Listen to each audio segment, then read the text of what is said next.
Ke nitwa Bimenyimana n'umurimo mumazemo imyaka 10 mufitemo ubumenyi. Umupfumu n'umuntu uvuga nk'ibintu bizaba ku muntu ibyejo cyangwa ejo bundi cyangwa mu minsi izaza. None Yesu dukurikiranye n'abo bandi bo hanze bavuga ngo umuntu ufashe ukoze utuntu nk'utwo ngo ni umupfumu. Eske Yesu muvuga ngo ni umupfumu ngo cyangwa ngo ni maji? Ko atakoreshaga ibinini ngo atere inshinge, Yesu mumukira mu kadiri y'abapfumu. Ubujiji nicyo gituma bavugisha abantu ngo bariya n'abapfumu, nukwera ubujiji. Cyambere ntago bazi definition y'ubupfumu.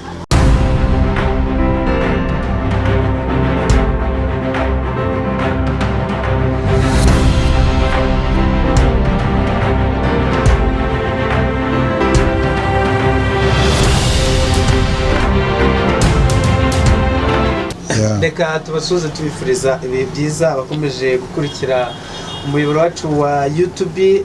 Louis Kaneza turi mu ivuriro rikoresha ibimera, ngira ngo biragaragara kandi murabibona. Turi kumwe n'umuganga rero, ni umuganga, ni umupapa mukuru, ngira ngo atangire atwibwira. Papa mwitwa bande? Ke nitwa Bimenyimana n'umurimo mumazemo imyaka 10 mufitemo ubumenyi kandi umurimo ndawukunda cyane. Hanyuma ujya gutangira uyu murimo tubwiye ko ufite ubumenyi nubwo wakuye mu ishuri, nubwo wahawe n'abavandimwe cyangwa se warazwe na ba sokuru, cyangwa bimeze bite? Mudusangize ku bumenyi mufite bwavuye. Ubwo bumenyi nabukuye ku babyeyi, ikindi kubera kugenda nabonanye n'abandi nyine nabo babikoraga, nanjye biranshimisha, ngira icyo gitekerezo cyo kugira ngo nanjye nzabikomeze nzabikore, nanjye nzagira akamaro bagenzi banjye aho nzaba ndi hose, nzabagira akamaro yuko nabonye ko ari ibintu bifatika kandi bifite akamaro, byogira akamaro bagenzi banjye buduturanye. Muri ubuvuzi bwanyu mukora rero ndagira ngo mudusangize zimwe mu ndwara muvura ndetse n'uburyo ki mubikora, ndetse muraduha n'ubuhamya bw'icyo bumariye ababagana. Twebwe tuvura indwara zitandukanye, ntago tuvura indwara zose ariko tuvura indwara zitandukanye. Nk'indwara za amibe, inzoka, tuvura umwijima, tukavura umuvuduko w'amaraso, tukavura abarwaye umutwe, abarwaye mu nda. Indwara ni nyinshi zitandukanye, hari indwara zo mu maguru, zo mu birenge, dukora na massage. Muri makeya tuvura indwara zitandukanye bitewe n'ikibazo cy'umurwayi waje udusanga ukwaje avuga. Indwara zo tutavura, ntituvura sida, ntituvura kanseri. Ariko hari abavuga ngo twe tuvura n'indwara zidakira. Ntago tuvura indwara zose, tuvura indwara zitandukanye. Hari indwara zo mu kizungu zo bavura, hari natwe zo tuvura, hari nazo badashobora kuvura ariko twebwe tukazivura. Bimaze mu gihe kirekire, maze kubireba, maze kubyirebera. Hari umwarimu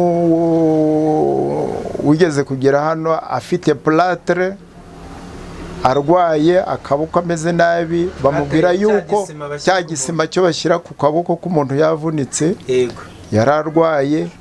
Baza kumubwira ngo ategereze babanze bagikureho ngo niho bazamuvura. Ariko nyewe yaraje hano muhereza imiti, aratuza, araryama, arasinzira, arishima cyane yuko ahandi byari byananiranye. Mu by'ukuri hari ibintu dukora, nanjye mbifite experience, maze kurebera ku bantu bampereza imiti. Hari ibintu byo dukora binshimisha, bigashimisha nabo mpereza service.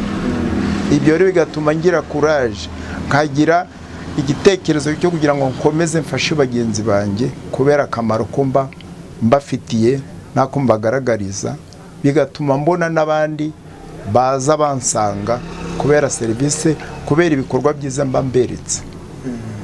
Sasa dukomeje n'ikiganiro cyacu, hari abantu bavuga bati babona nk'ubuvuzi nk'ubu gakondo, bakavuga bati hariya ni mu bapfumu, ndetse ku buryo usanga na ba bantu bavuga ko bizera Imana tudashobora kuza hano ngo abe yahagura umuti ngo bavuga ngo yavuye mu bapfumu. Buriya mwadusangiza kuri icyo kintu cyo kuvuga ngo abantu bavurisha imiti gakondo cyangwa se imiti y'ibimera ya kinyarwanda ni abapfumu? Muri makeya tekereza yuko mwe muteze amatwi, tekereza yuko harimo abantu bageze mu ishuri bize, hari icyo bita dictionary ibirimo amagambo n'ubusobanuro. Umupfumu mu nkoranyamagambo, umupfumu ni umuntu uvuga nk'ibintu bizaba ku muntu iby'ejo cyangwa ejo bundi cyangwa mu minsi izaza. None rero twebwe dutanga imiti tukavura umuntu agakira. Ese mbabajije mwese ko musenga, bakavuga yuko Yesu nawe yavuraga abantu bagakira. Yesu muvuga yuko yari umupfumu, ko atakoreshaga ibinini ngo atere inshinge. Yesu mumukira mu kadiri y'abapfumu? icyo ni ikibazo nibaza. None rero Yesu mu by'ukuri, nanjye mu ruhande rwanjye, nanjye narize, narabatijwe. Yesu ntabwo yari umupfumu. Ngiye mfata izina ry'ubupfumu nk'izina ryo gushaka kuharebika umuntu, kumusiga imbyiro kugira ngo ye kubona abayoboke, kugira ngo abantu be kumugana.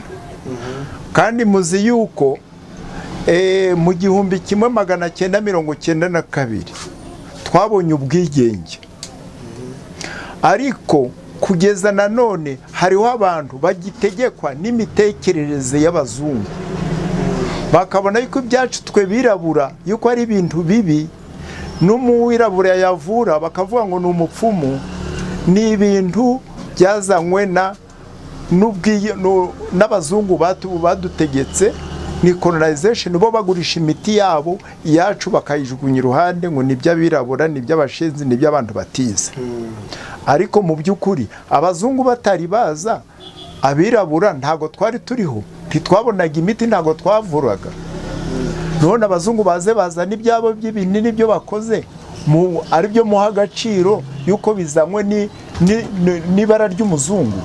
None mu by'ukuri yeno nababwira n'ibintu byo nakurikiranye cyane mu Buhindi cyangwa mu Bushinwa. Iyi miti ya gakondo y'ibyaremwe niyo bakoresha, ntago bakoresha biriya binini by'abazungu, ntago babiha agaciro cyane. Ibi byacu nibyo baha agaciro. Ikindi cyo nobabwira nuko iyi miti yacu ntago igira ingaruka ku buzima bw'abantu. Ko ku rugero, umuntu abyimbye nko mu nda, akarora icyo bita constipation, yabyimbye mu nda hatari gukora neza, baravuga ngo afate nk'imineke, imineke 2. Ariko uri iyi mineke 5 cyangwa imineke 10 nta zindi ngaruka ku muntu, ku buzima bw'umuntu, nta kibazo byo kubaho. Ariko ibinini, niba bakubwiye ibinini 2 ukajya kunywa ibinini 4 cyangwa 6, my friend, inshuti yanjye, urasezera kuri iyi si, urapfa. Biraba bikubereye uburozi. Ariko imiti yacu nubwo ukoresha ingana iki ntago ikubera uburozi, ni ibyo kurya, ni ibimera. So imiti yacu please muyiha agaciro, ntago yangiriza ubuzima bw'abantu. Hanyuma n'abakristo basomye Bibiliya bajya imbere ya pasiteri akababwira ati mwirinde ubupfumu n'ubukonikoni no kuragurisha iki byinshi abapasiteri bigisha, nabo baba babikoresha nta kibazo? Nabo babikoresha. Uri kumva, hano dukoresha nk'amavuta ya elayo, dukoresha n'ubuki. Eske ngewe siniyumvisha no umupasiteri wojya kubuza abakirisitu ngo be kujya bajya gukoresha ubuki. Ubuki ni umuti wa gakondo w'umwimerere, bavuga ngo 90% y'ibimera tubisanga mu buki. Mu buki nta product zindi zo bashyiramo zo mu ruganda, ni ubuki, ni imiti y'umwimerere. Ndetse n'umuntu urwaye diyabete, arwaye igisebe gitewe na diyabete iri mu mubiri we, bamuvurisha ubuki, cya gisebe kigakira. Nta yindi miti yonzi ngeze mu zabukuru ikiza igisebe cya diyabete atari ubuki bw'umwimerere. Urukunyumva, kuvuga ngo imiti yacu ifite agaciro, kandi mujye muyiha agaciro kandi muyigane. Hanyuma se nk'abantu bashobora kuvuga bati iriya miti rero ntabwo tuba tuyizeye, swati ubuziranenge bwayo cyangwa se doze rwaje kubikomozaho, ariko ugasanga nyine afite gushidikanya muri we. Uyu muntu wamumarize mu ngenge? Nkubwiye yuko imiti yacu urayifata, niba doze yiyongereye ya miti ijya mu mihore, ntabwo kugiraho ingaruka ngo yo kwica nk'ibi binini byo kwa muganga. Igihe wongeje doze bikugiraho ingaruka, baho kwitaba Imana ugapfa. Ariko ibyacu igihe wongereye doze, umubiri ufata ya miti ya ngombwa ukeneye, ya yindi ya overdose ikajya mu mihore, ikigumira mu migore, ntugire icyuba. Iyo ni imiti mizima itagugiraho ingaruka ngo ikwice, yibera mu mihore ahubwo ukabyibuha, ikaba ibyo kurya, ikabeshaho umubiri wawe, ariko ntikwice. Nose tekereza imiti yufata ikakubeshaho, kandi indi wenda yabaye yiyongereye ikaguma mu mihore, kandi ntugire icyuba ukamererwa neza, indi ikakwica. None wohitamo iyihe miti? Nawe ufite ubwenge. Ubungubu dufite abantu b'abahanga mu bya siyanse, bize n'iby'ubutabire n'ibindi byose, twazaniwe n'abazungu, bakavuga bati rero uwakwiga cyangwa se uwakoresha imiti yakoresha iya kizungu. Bati ibindi byose ni uburyo bwo gushaka amafaranga cyangwa se wenda by'ubupfumu, reka tuvuge nk'uko twatagiye tubivuga.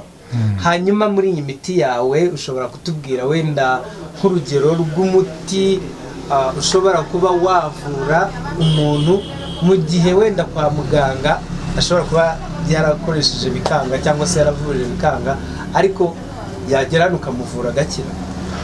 Ngiye no kubwira ku rugero, hano mfite imiti itandukanye. Hariho nk'umuti witwa sezame. Sezame ni umuti wohereza umwana ari n'umunyeshuri, niyo yajyaga yibagirwa ibyo yize, iyo umuhereje sezame akayiko kamwe mu gitondo kandi nimugoroba, ukabikora nk'icyumweru, ubwenge bwe bujya ku gihe, ntajye yibagirwa, agatangira gukora neza. Kandi n'abahamya ni benshi bazi ikintu cyo bita sezame. Ni utubuto dutoya tumeze nk'uburo, dukora ku bwonko, noneho ntujye wibagirwa. Ubwo ni urugero. Sinzi nababwiye n'ubuki. Ubuki nababwiye ko 90% y'ibimera bisanga mu buki.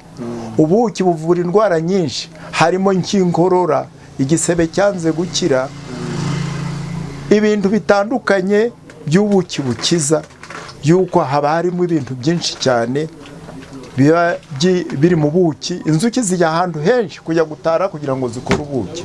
So ubuki tukubahiriza, ahubwo baravuga ngo buri muntu wese yagomba gufata ibiyiko 2 by'ubuki ku munsi, kugira ngo amererwe neza. Ndabona buba bukoze neza cyane. Wabutwereka? Ubuki ngubu bukozwe neza, bufite ubuziranenge, nta n'imyanda ijyaho cyangwa iki n'iki, bufunzwe neza. Ni ubuki bw'umushongi bubasha gukemurira ibibazo bitandukanye mu buzima bwawe. Ariko mugatubwire ubundi mu buki kuki abantu bakunda gukoresha ubuki cyane mu bijyana n'ubuvuzi, ko akenshi indwara umuntu arwaye kenshi baravuga ati ubu bitabaza ubuki. Uri kureba ubuki, ubuki turabufite, ndebe no muri business yanjye ubuki nibwo bwinshi. Bufite abakiriya benshi, abatugana ni benshi baba bashaka ubuki. Yuko ubuki buvura indwara nyinshi, indwara zitandukanye. Bo none rero nakubwiye yuko ubuvuzi bwo dukora dukoresha ibimera. Oro bya bimera 90% y'ibyo bimera tubisanga mu buki. None dufite bwa buki rero tuba dufite bya bimera byose. Nicyo gituma rero abantu bitabaza ubuki kugira ngo bikemurire ibibazo. Kandi nababwiye yuko n'igisebe cyananiranye cya diabete ushyiraho ubuki bw'umwimerere cya gisebe kigakira. So ubuki buvura indwara zananiranye.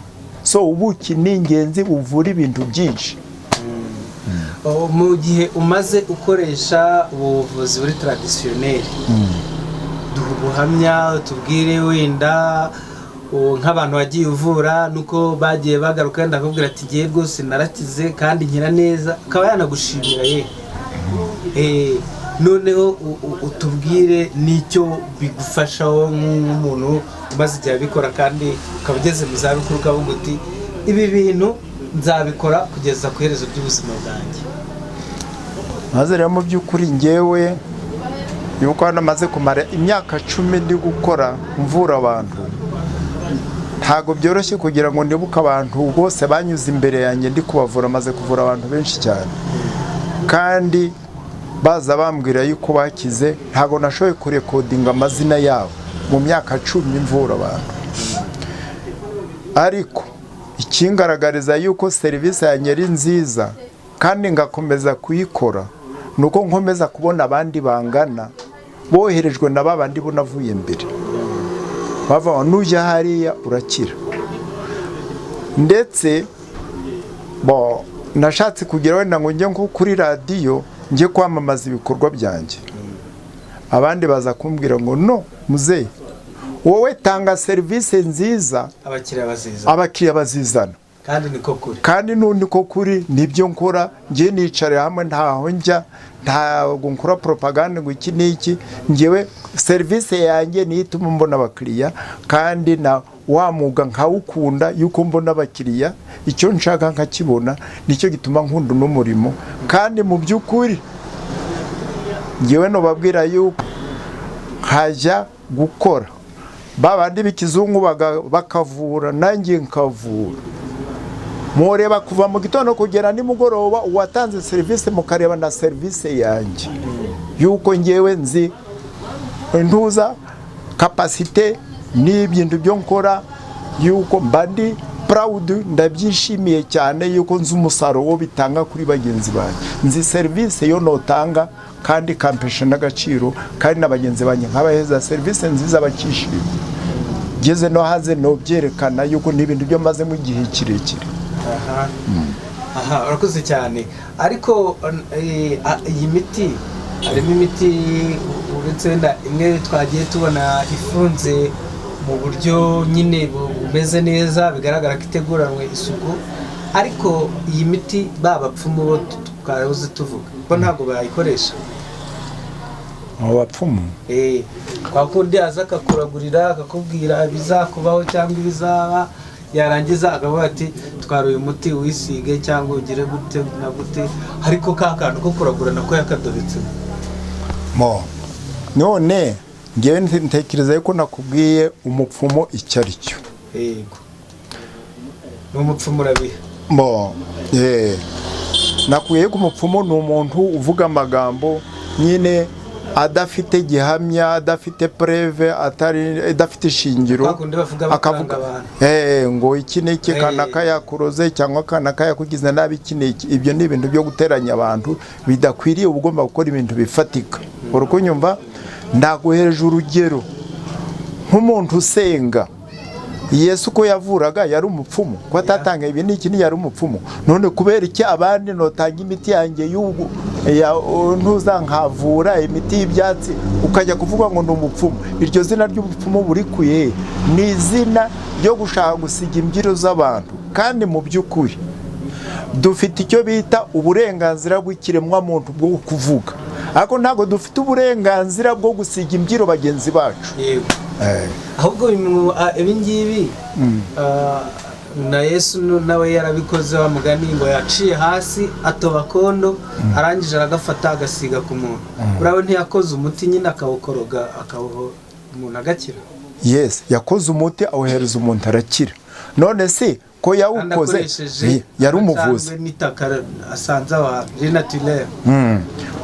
None Yesu kuko mbajije icyo kibazo dukurikiranye n'abo bandi bo hanze bavuga ngo umuntu ufashe ukoze utuntu nk'utwo ngo ni umupfumu. Eske Yesu mwavuga ngo ni umupfumu ngo cyangwa ngo ni maji? Uruko bakoze bitakwiriye kandi ibyo byose bikorwa n'iki?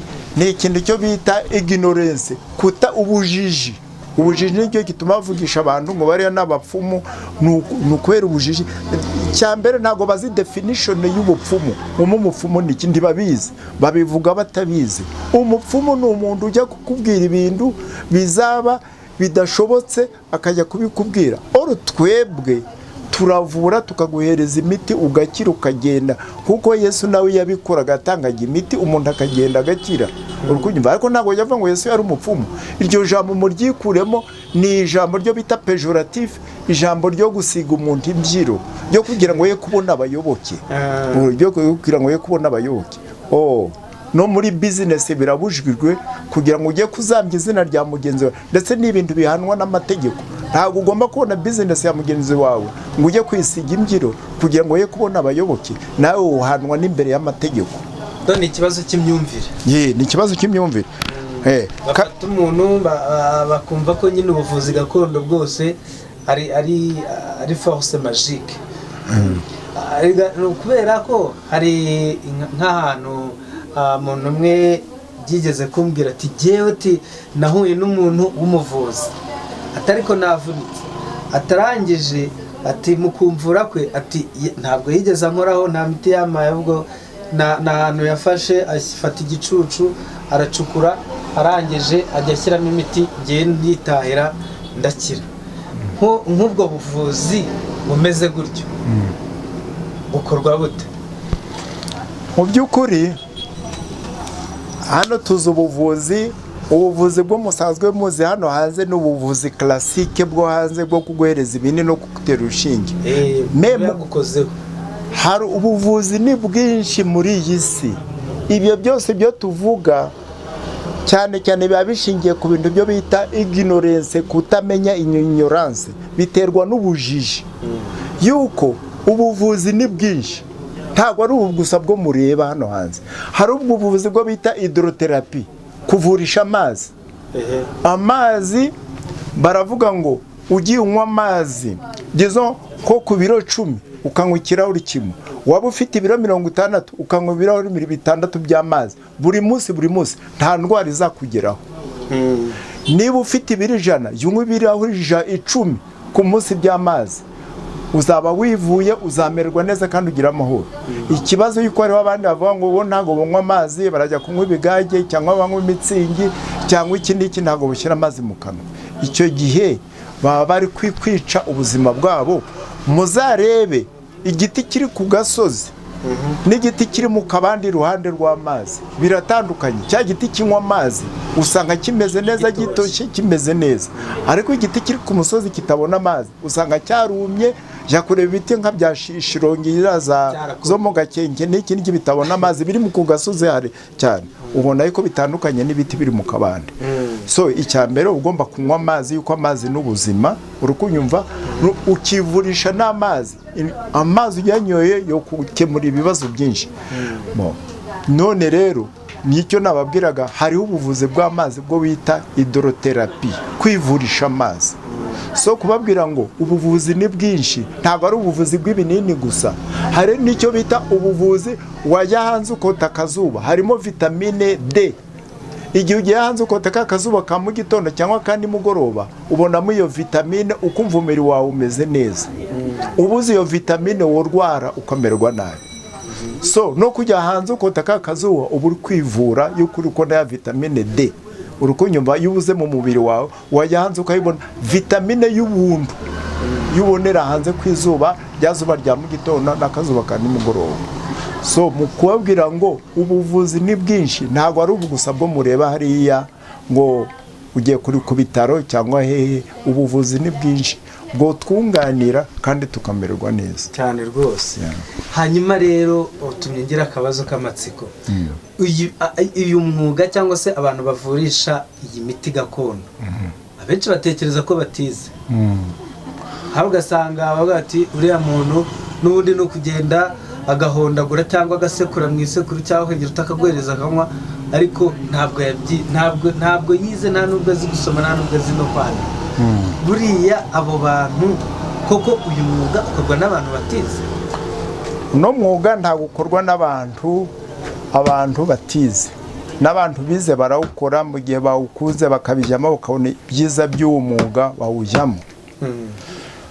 Ku rugero njyewe narize, urukunyumva, buno ndi muri pansiyo, njya kwiga, njya gukora training, niga bino mbona certificate mu by'ubuvuzi, ndatangira ndavura, ariko beside y'ibyo mfite diplome yanjye. Njyewe nari umurezi nkiri umusore, buno mfite imyaka 72, navutse muri 54, mfite imyaka 71, ariko mbere nabonye nararitayarinze, nararuhutse, ariko ndi mu kiruhuko cy'izabukuru. Kubabwira yuko nabigiyemo, ariko nanjye nageze mu ishuri, nanjye narize. I can speak French, I can speak English, I am an educated person. Narize, nanjye nageze mu ishuri, indimi zitandukanye nize sciences, mathematics, chemistry, physics, nize ibintu bitandukanye. Nanjye I have been at school. I am an educated person, but I'm interested in these things because they are ni byiza cyane, bishimisha abagenzi banjye, kandi I am independent because it is my own business, my personal business. Mu gihe ngeze mu zabukuru nkabikora neza, nkabikora n'isuku, yourself yoza ukareba business yanjye aho nkorera, ni ibintu biri mu mucyo bimeze neza for a person who is educated. Iyo ubikora uba wumva umeze ute rero? Tubwire ibyiyumviro byawe, ukuntu umeze ukora umurimo nk'uyu nguyu w'abantu barwaye, wakoze umurimo w'uburezi, urarera, none ndi kuvura. Uba wumva wiyumvisha ute igikorwa cy'indashyikirwa wakoze cyo kurera, ukigisha n'iyo shimi na biology n'iki, none ubu ngubu ukaba urimo kuvura, uba wiyumva ute? Njyewe niyumva ameze neza, urukumva, mu gihe utanga serivisi kuri bagenzi bawe, ukabona yuko gifitiye akamaro bagenzi bawe n'igihugu muri rusange, wumva umeze neza, n'ubuzima bwawe ukiyongera, yuko bagenzi baba bagukeneye, nawe ukishimira kubahereza, kubagira icyo ubamarira. Nabonye yuko mu gihe wicaye mu rugo ntukore, umaze nko kuruhuka kugera mu zabukuru, ukicara mu gondo ntugire icyo ukora, instead muri icyo gihe usaza vuba, ukava no mu murongo, ukava no mu line, ukabona sezera no kuri iyi si.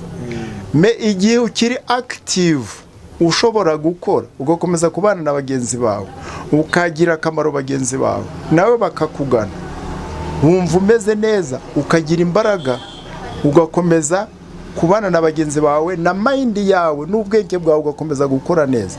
Iyo ugakomeza gukora research, ugakomeza gukora ubushakashatsi, ukareba ukuntu uko ukomeza kumenya n'ibindi byiyongereyeho, urukunyumva, mu gihe uri gukora inzitane, ibibazo byuhuye nabyo, ugagerageza gushaka solution n'igisubizo cyabyo.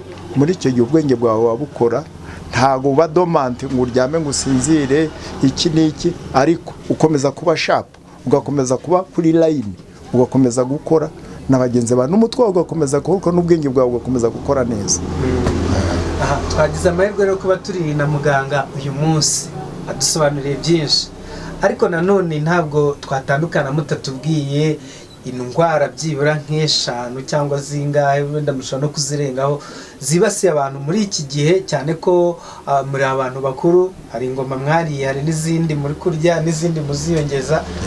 Nk'indwara zibasiye abantu muri iyi generasiyo ni izihe? Ahanini mubona ziterwa n'iki?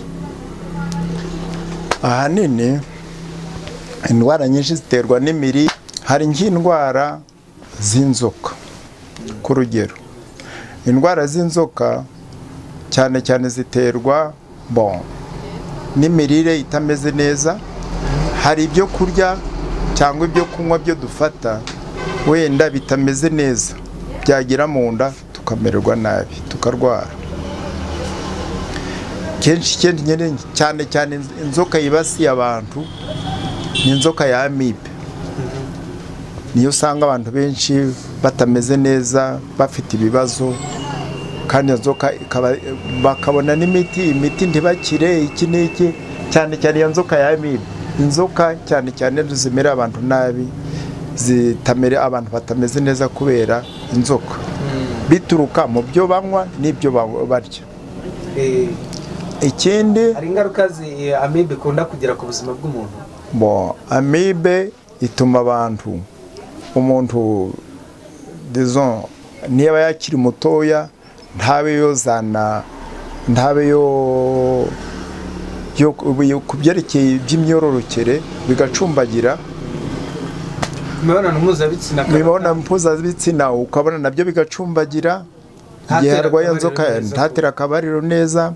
Hari n'ikindi cyo bita dysenterie amibienne, yajya kituma umwanda uvanze n'amaraso, akaribwa mu nda, akabura na apeti yo kurya, mu nda akamumerera nabi. Usanga cyane cyane ku baganga b'ikizungu ujya bakaguhera za fragile ku rugero, nazo ntago zikiza iyo nzoka ya amibe, zabaye resistant, ntago zigira imbaraga. Ariko nyine twebwe dufite imiti ishaririye nk'imiti ivanzemo igikakarubamba. Iyo tuyihereje nk'abarwayi babona agahenge bagatuza, ugasanga tubona abarwayi benshi batugana kubera tuba dufite iyo miti nyine nk'iyo miti y'igikakarubamba itandukanye n'izo za fragile zo babona nyine ku baganga b'ikizungu. Tukabona abatugana, babona intuza uko turi kubafasha, tukabona benshi batugana bakaruhuka, kuba batuje, natwe bikadushimisha yuko byongeza clientele yacu abantu batugana. Indi ndwara indi ndwara hari indwara y'umugongo. Indwara y'umugongo dufite pomade gakondo dukoresha. Hari n'igihe dukoresha huile d'olive, amavuta yerayo hamwe na tungurusumu, tukavanga tukamasa umuntu. Wa muntu twamara kumumasa akamererwa neza, agatuza. None ibyo byose hari n'akandi umuti witwa imbuto y'umwami. Iyo umuntu agize constipation akabyimba mu nda ntitume neza, tumuhereza akabuto kamwe gusa, akagenda imyanda yose igasohoka. Ako kabuto narakubahirije, ni umuti mwiza wo nta gushidikanya. Iyo ni sure deal, iyo ukamize mu minota 20-30 ujya kuri toilette ukajya kwituma, imyanda yose uva imaze gusohoka, iyo nta gushidikanya. So hari imiti yo kudashidikanya ikora, imiti yacu ikora. Urukunyumva, ntawe ishidikanyaho, experience irahari, n'abamaze kuyikoresha ni benshi barayizi, kandi baza batugana, nta n'ahandi ho boyibona. Nitwe tuyifite uwo muti, imbuto y'umwami. Urukumva, nitwe tuyikoresha, no ku zindi farumasi n'ikindi ntawe yibona. Ni imiti yacu ariko itanga umusaruro. Tugana ku musozo rero nagira mugire nk'inama mutanga ku bijyana n'imirire, ko hari abantu bacukuza imva zabo amenyo rwose, ugasanga byo kurya ntabwo abyitayeho, ndetse noneho na za ndwara nazo zimwibasira, ugasanga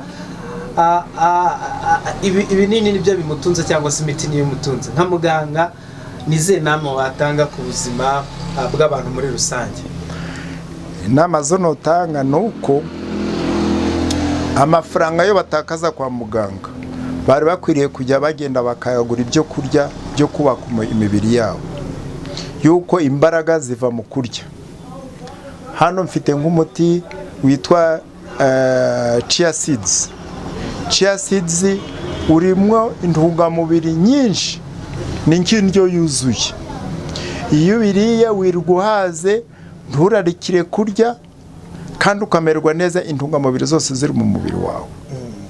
Kandi baravuga ngo turye indyo yuzuye, kwa kugira ngo uyibone ntabwo biba byoroshye bitewe n'ubukene n'iki, ariko igihe ufashe iyo chia seeds uba ugiye ufashe ibyo byose byo wagomba kujya guhaha kugira ngo bikubesheho ubone indyo yuzuye. So muri makeya uba ugomba gushaka ikintu cyo kubeshaho umubiri wawe, aho kugira ngo aya mafaranga uzayajyana kwa muganga kujya kuvura umubiri wawe. Baravuga ngo icyo urya nicyo kikugize, nurya nabi ingaruka zizakubaho, kandi nurya neza uzagira ingaruka neza, uzabaho neza, n'amafaranga yawe uzakipinga. Aho kugira ngo ujye uyajyana kwa muganga, uyajyanye mu biryo ukubaka wa mubiri wawe, aho kugira ngo umubiri wawe ubure intege uyora kwa muganga uri kujya kwivuza. Ese aho uba ufite ubwenge? Aho kugira ngo amafaranga ujye uyamarira kujya kugura induzi imiti muri farumasi, uyajyana kwa muganga, uyajyana mu bavuzi gakondo, ubaka umubiri wawe.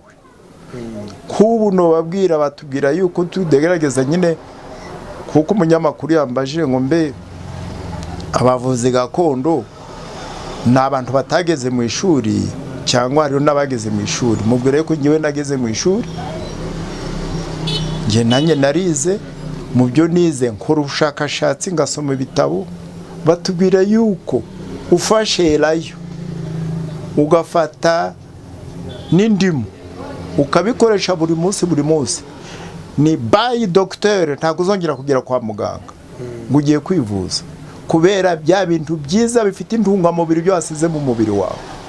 None mubiri wawe ushyiramo elayo, ugashyiramo ubuki, ugashyiramo indimu, ugashyiramo ibyo biza nduza chia seeds, ugashyiramo ibyo bintu byo gucunga umubiri wawe ugakomera, ntabwo uzongera gusubira kwa muganga. Kandi mu by'ukuri n'iyi ndwara ije mu muryango ifata babandi badafite imbaraga, n'abafite imbaraga bakomeye, bafite abasirikare bakomeye ntabwo barwara. Uzarebe n'igihe cya corona igihe yateraga, abadafite imbaraga barafashwe, niba yahitanye, abakomeye ntacyo babaye. Uri kunyumva? So please mubake imibiri yanyu, aho kugira ngo mujye mudipendinga buri munsi muri kujya kwivuza. Niyo nama nobagira. Abantu benshi bakunda muri iyi minsi bari kwibanda ku miti yongera akanyabugabo mu buriri, ngo byarakaze byarakomeye. Ubundi bimeze bite muri iyi minsi? Urabizi ibyo bitegene nkatwe biradushimisha mu gihe baza batugana bakaduha amafaranga tukahereza iyo miti, ariko ibyo byose biterwa n'iki? Nibyo nababwiraga, aho kugira ngo amafaranga ujye ajyana kwa muganga kujya kugura imiti iki n'iki, kubera iki utashatse utugize imirire myiza umubiri wawe ugakomera, ntujye udipendinga no kujya kwivuza. Kiyo miti ufashe nk'amavuta y'elayo ukavanga n'ubuki, nyine ibintu bya urukumva bya naturel, biterwa n'imirire. Biterwa n'imirire. Iyo umubiri ubuze imbaraga, ubuze ibintu intungamubiri mu mubiri wawe zikabura, umubiri wawe urahungabana, bigatangira kwigaragaza hanze. None rero ibyo bintu biri kubura mu mubiri wawe, iyo ubisizemo wa mubiri ukora neza. None rero kwa muganga bya bindi byo bagushyiramo ni bya bindi bibuze mu mubiri wawe, umubiri wawe ugakora neza, ugatanga amafaranga, kandi wagomba kujya ku isoko ukajya kurya neza bya biryo, ugakomeza kugira imbaraga, ugakomeza kubaho neza, aho kugira ngo ujye kugura ya miti kwa muganga kugira ngo ukomeze umubiri wawe ukomeze gukora neza. Worya neza ukibeshaho neza, kandi mu kurya kurikira bya bintu bifite akamaro, bya bindi byo kurya byo kubaka umubiri wawe, apana bya bindi byo gusenya umubiri wawe. Uri kunyumva?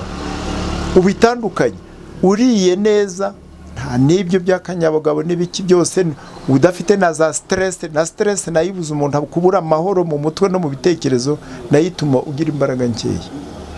None rero kandi n'ikindi, n'imirire mibi, nibi byo kujya kunywa itabi no kunywa inzoga nyinshi, nabyo bituma utagira imbaraga, ukajya kwivuza. Kumbe biterwa n'imyifatire mibi yawe. Hindura imyifatire, uhindura imyumvire yawe, uzabaho neza, ugire n'ubuzima bwiza. Urakoze cyane rero, ndagushimiye muganga ku mwanya uduhaye, kandi nshimira n'abadukurikiye abaduteze yombi. Reka mbashimire, ikiganiro cyacu rero tugishoreje, nakagaruka. Mukomeze mugire byiza, kandi dukomeza kubifuriza gukomeza kunogerwa na gahunda ndetse n'ibiganiro byacu. Mukomeze mugire ibihe byiza naho butaha. Nanjye ndabashimiye cyane.